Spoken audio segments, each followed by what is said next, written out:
இப்ப விவாஸ் நீங்க பாக்குற சிரஞ்சி ஒண்ணு இங்க பாருங்க 3 வருட கண்டு எவ்வளவு காய் இருக்குன்னு பாருங்க. மரம் முழுவதும் காய். இதுல 1/2 லிட்டர் தண்ணி இருக்கும் இந்த சிரஞ்சி ஒண்ணுல. 18 பாலை வரணும், 18 மட்டை வரணும். அப்ப இது இன்னும் போக போக நிறைய காய்க்கும். இந்த மரம், அந்த மரம், அந்த மரம், இந்த மரம், எல்லா மரத்திலையும் காய் பாருங்க காய். இது தேங்காய்க்கும் இளநீருக்கும் பயன்படுத்தலாம். நீங்க கேட்டீங்க. ஆமா சார், இது இளநீ மட்டுமா தேங்காய்க்கு அடுத்து விட்டு? உலகத்திலேயே நாற்றகம் மட்டும்தான் தேங்காய்க்கு பயன்படும். பசுமை பூமியினுடைய குட்டை இன்று குட்டை சிரஞ்சி ஒண்ணு.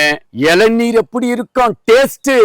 ஐயோ இனிப்புன்னு சொன்ன என்ன இனிப்பு. அப்ப 24 ரூபாய்க்கு விக்கிற இளநீர் 50-100 ரூபாய்க்கு வாங்கிட்டு போறதுக்கு தயாரா இருப்பாங்க. அவ்வளவு டேஸ்டா இருக்கும். பருப்பு அடர்த்தியா இருக்கும்.